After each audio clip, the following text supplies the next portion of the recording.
Howdy, everybody. Welcome back to the Painted Arrow podcast. I have the powerful Devin Cole. Wow. The powerful and mighty Devin Cole in the house with myself. I think you stole that one from Joe. I know. It kind of sounded like that. He does that when he announces people. The powerful. Yeah, that's right. Elon Musk. Which, that guy, he is, yeah. Yeah. No, but we got something special for you guys. We've been, last week, we did a podcast episode where we talked about how Devin and I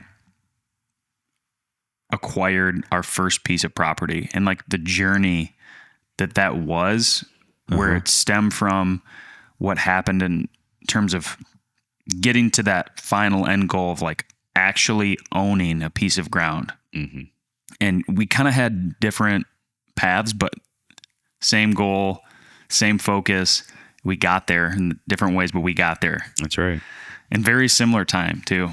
But what we wanted to do, we're going to be doing a series, and we haven't done a series in a little while. And so we've put a little bit of thought to this. As you guys know, we're newer land agents, and we really want to help people buy their first piece of ground. Mm-hmm. And so what better way to do that than do a podcast series on first-time land buyers? So we're going to take 1 to call it 7 episodes, maybe 6, to basically walk through the stages of a new buyer to own their first piece of ground and basically go through the details of that.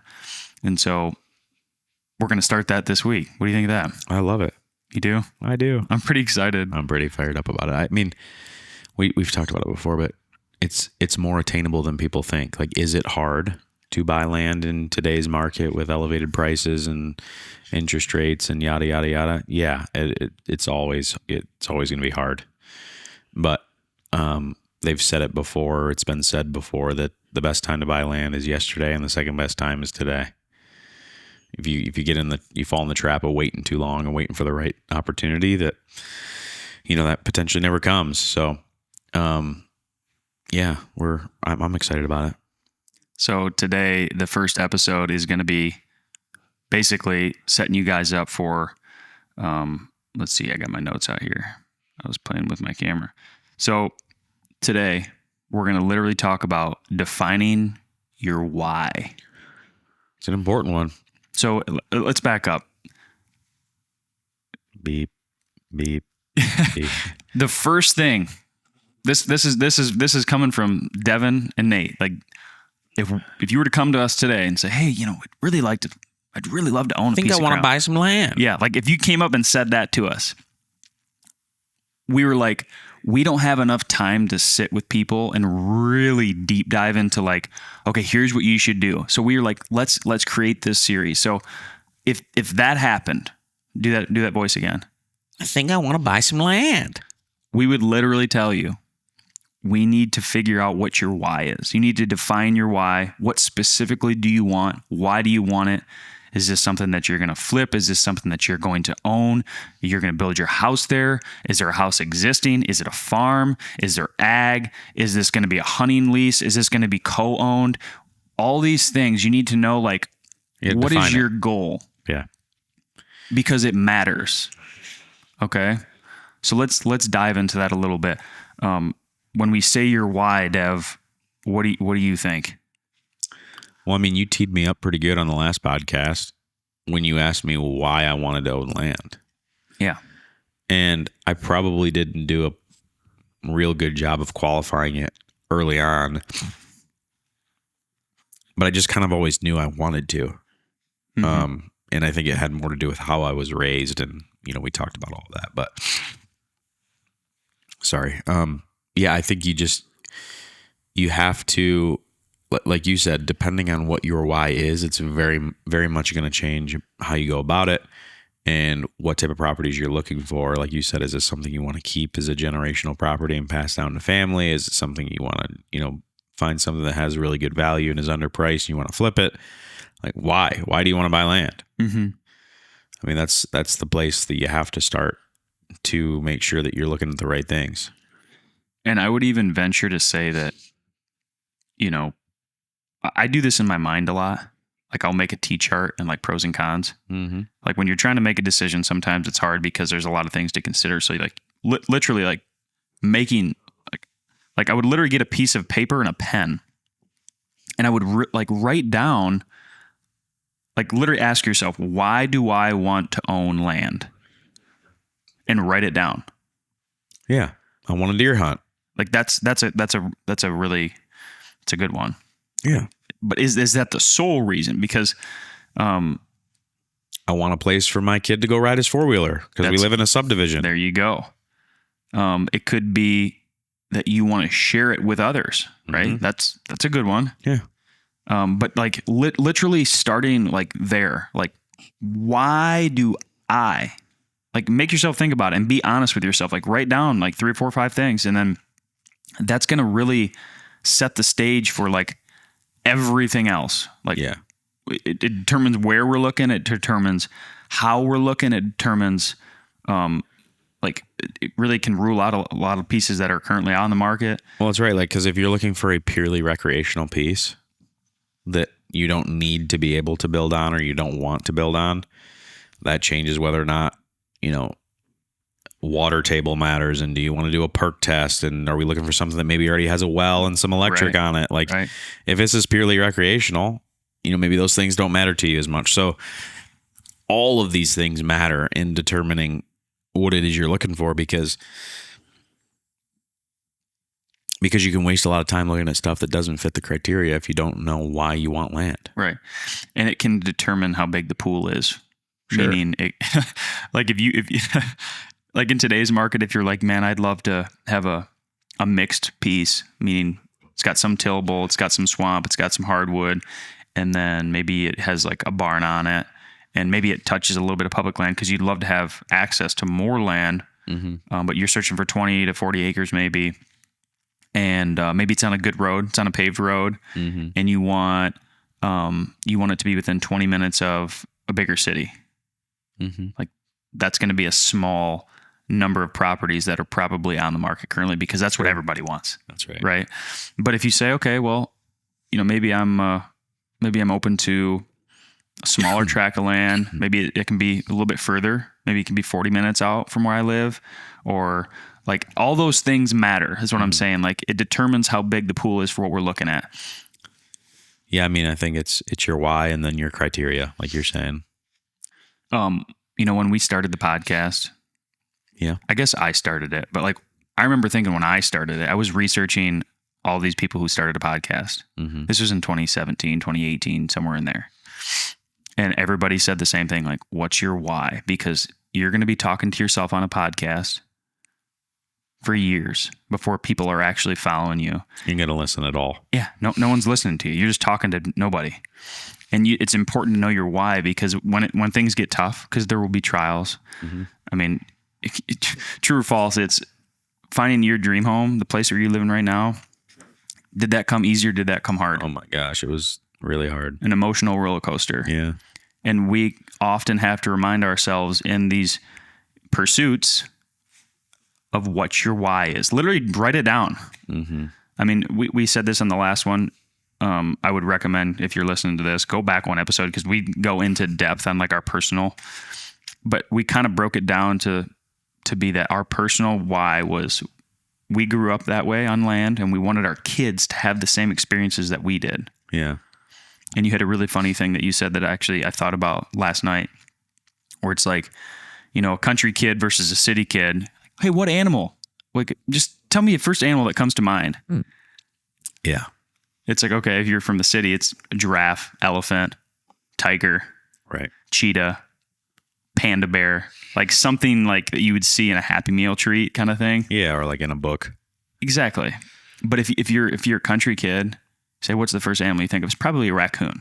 A red squirrel. It's probably a red squirrel. Yeah. Something that was rooting in your attic. Yeah. And you had to go in there with a baseball bat and a tennis racket and try and get that sucker out of there. Like, yeah. That's that's what you think of. And so for us, like it was important to us, like we had these fond memories, great experiences, time in the woods with your dad and your grandpa, like manipulating property. Like that was our why. We want our kids to be raised that way so that we have the same values, same belief system, yada, yada, yada, yada.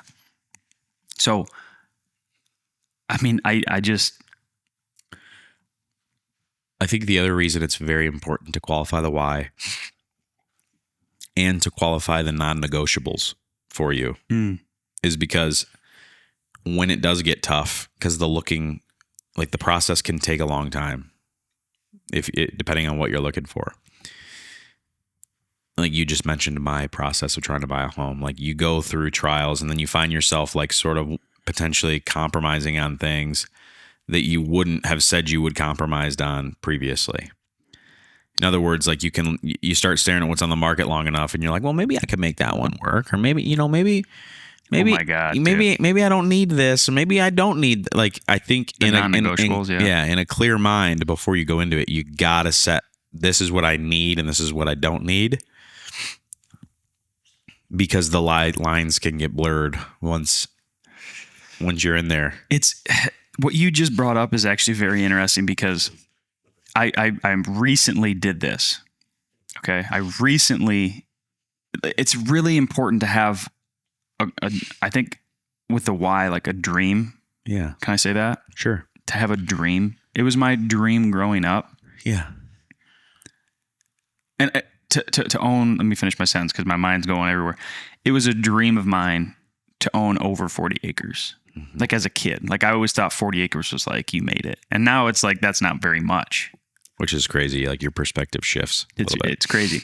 But like, I remember being a young kid when I was living on that boat, people were like, well, there's 20 right there. It's in a great spot. Mm-hmm. But it's like, no, that's not what I want. That's not it. That's not the dream. It doesn't get me. Like, you have to, like what you're saying, you have to have a dream, a why, and like the non-negotiable, like because it's going to get flirted with. Yeah. Good opportunities will come up. Like, I really do recommend that you have this written down of like, I'm waiting for this. And it's okay. It's okay to be stingy with it. It is. I want to offer a counterpoint though. Sure.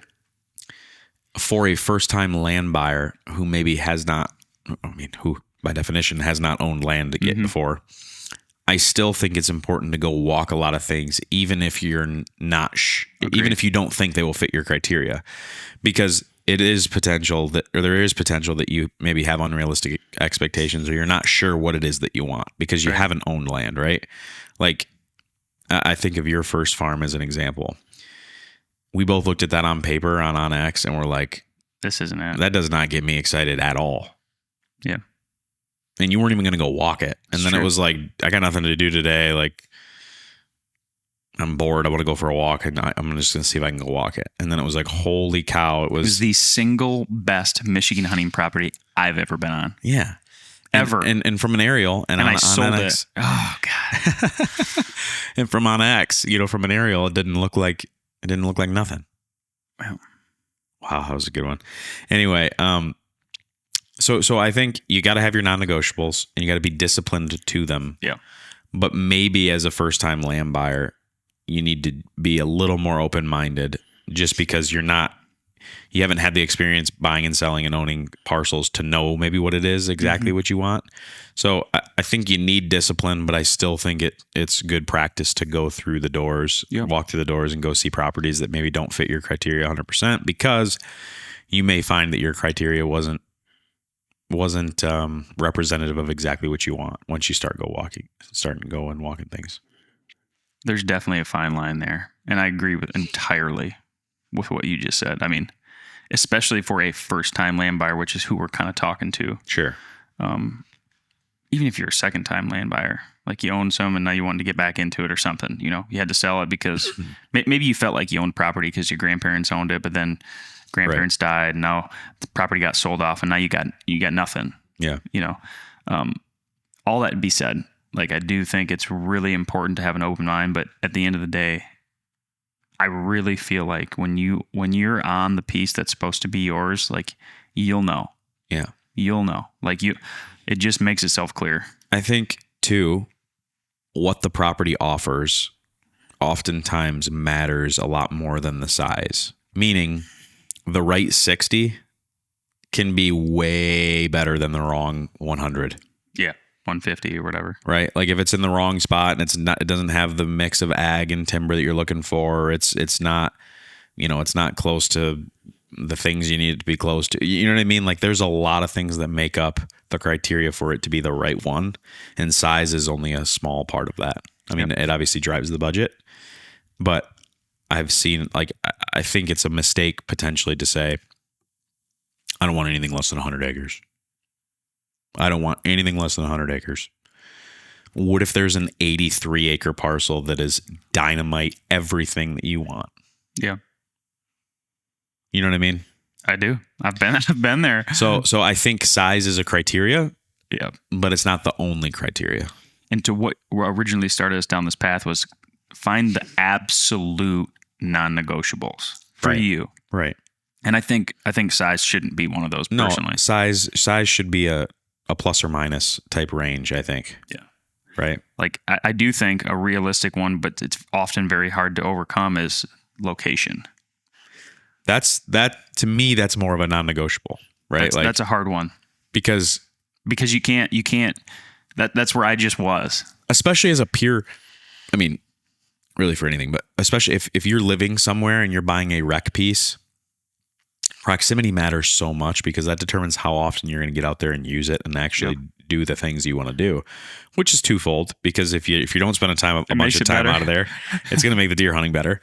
But if you convince yourself it's a good idea because the property is elite, but it's an hour and 20 minutes from your house, and you've got kids and you got life, like you're going to find yourself, you're going to find it difficult to potentially get out there and use it as much as you would if it was 20 minutes up the road. But I love meeting new people in this industry because everybody does have a different why. We just met a guy, he wants to do maple syrup. Yeah. So he's looking for just a little bit of maple trees with a little bit of, like that's what he's after. We met a guy that, this was in a past life, but he wanted to grow hops. Yeah. For beer. He wanted to be a hop supplier to sell to local breweries. You could be a guy that you're looking for the home site. You could be a person who you want the retreat. You could be a person, you want to be a farmer. You could want a dirt bike track. Yeah, like it's such a cool thing to learn other people's whys. Yeah. And to understand it, come around that and like rally to the cause. Like that's probably one of my most favorite things is just hearing that initial conversation of like, okay, what are we doing here? What's the goal?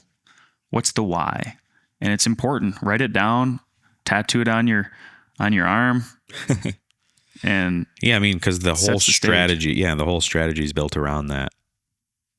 Just because you and I like deer hunting doesn't mean everybody's buying land to go deer hunting. Yeah.